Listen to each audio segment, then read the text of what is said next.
കഴിഞ്ഞ ദിവസം വീട്ടിൽ ചായ കുടിച്ചുകൊണ്ടിരുന്നപ്പോഴാണ് കേട്ടോ പെട്ടെന്ന് ഞാൻ ഓർത്തത് എൻ്റെ അലമാരിയിൽ ജ്വല്ലറിയൊക്കെ വയ്ക്കണ ആ ഒരു സെക്ഷൻ ഫുള്ള് അലമ്പായി കിടക്കുമായിരുന്നു. അന്ന് അതൊക്കെ ഒന്നെടുത്ത് നേരെ വയ്ക്കാമെന്ന് വിചാരിച്ച് ഞാൻ ആദ്യം പോയി അതിലുള്ള എല്ലാ സാധനങ്ങളും എടുത്ത് മാറ്റിയിട്ടുണ്ടായിരുന്നു കേട്ടോ. അപ്പോഴാണ് കേട്ടോ ഞാൻ എൻ്റെ കമ്മലിൻ്റെ കളക്ഷൻ കാണുന്നത്. എന്നാൽ പിന്നെ നിങ്ങളെയും കൂടെ ഒന്ന് കാണിച്ചു തരാമെന്ന് വിചാരിച്ചു. വളരെ വർഷങ്ങളായിട്ടുള്ള കുറേ കളക്ഷൻസ് ആട്ടോ ഇതൊക്കെ.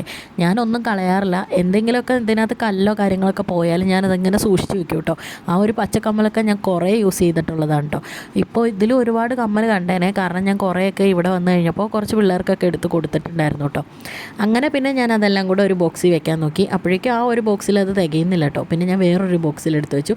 അപ്പോഴാണ് ഈ രണ്ട് സാധനമൊക്കെ കണ്ടേ. അപ്പോൾ ഞാൻ ആലോചിച്ചു ഇതൊക്കെ ഞാൻ അന്ന് എന്തിനു മേടിച്ചതാണെന്ന്. ഇപ്പം ഞാൻ അതൊന്നും യൂസ് ചെയ്യാറില്ല കേട്ടോ. ആകെ സ്റ്റഡ് മാത്രമാണ് യൂസ് ചെയ്യാറുള്ളൂ. എനിക്കിപ്പോൾ ഇങ്ങനത്തെ കമ്മലൊന്നും യൂസ് ചെയ്യണത് ഒട്ടും ഇഷ്ടമല്ല കേട്ടോ. വല്ല കല്യാണമോ ഫംഗ്ഷനോ അങ്ങനെ എന്തെങ്കിലുമൊക്കെ വന്നാൽ മാത്രമാണ് ഒന്ന് ഇടത്തുള്ളൂ. അത് കഴിഞ്ഞ് പിന്നെ എല്ലാം അറേഞ്ച് ചെയ്ത് വെച്ചിട്ട് ഇനി ഇതെല്ലാം കൂടെ അലമാരിയിലേക്ക് കയറ്റി വെക്കുന്ന ചടങ്ങാണ് കേട്ടോ. അപ്പോഴേക്ക് നോക്കിയപ്പോൾ അതിൽ ഫുള്ള് പൊടിയും മുടിയും കാര്യങ്ങളും ഒക്കെ ഉണ്ടായിരുന്നു കേട്ടോ. എൻ്റെ മുടി മാത്രമല്ല, ഇവിടെ വിച്ച് വന്ന് ഇരുമ്പോഴത്തേനും ഈ കണ്ണാടിയുടെ മുമ്പിൽ നിന്നാണ് കേട്ടോ ഇരുന്നത്. ഏറ്റവും കൂടുതൽ മുടി അവളുടെ ആയിരുന്നു, കാരണം നീളമുള്ള മുടി അവക്കേ ഉള്ളൂ. അത് കഴിഞ്ഞ് പിന്നെ ഞാൻ എല്ലാം എടുത്ത് അടുക്കി പെറുക്കി വെച്ചിട്ടോ. ഈ ജ്വല്ലറി ബോക്സിലൊന്നും ജ്വല്ലറിയോ കാര്യങ്ങളോ ഒന്നും അല്ല കേട്ടോ. കുറേ പിന്നും കാര്യങ്ങളൊക്കെയാണ് എടുക്കാൻ എളുപ്പത്തിന് വേണ്ടിയിട്ട് അങ്ങനെ വെച്ചേക്കണേ കേട്ടോ. ഈ വാച്ച് ഞാനിപ്പോൾ എടുത്ത് വെക്കാൻ വേണ്ടി നോക്കിയപ്പോഴത്തേനും നിലത്തിയടി പൊട്ടിയിട്ടും ഉണ്ടായിരുന്നു കേട്ടോ. ഈ ഒരു ലിപ്സ്റ്റിക്കാണ് ഞാനിപ്പോൾ കൂടുതലായിട്ട് യൂസ് ചെയ്യണേ. 60 രൂപ അങ്ങനെ എന്തോ ഉള്ളൂ കേട്ടോ. ബ്രാൻഡഡ് ഒന്നും അല്ല, പക്ഷേ എന്തോ എനിക്ക് അതിൻ്റെ ഷെയ്ഡ് ഇഷ്ടമായി.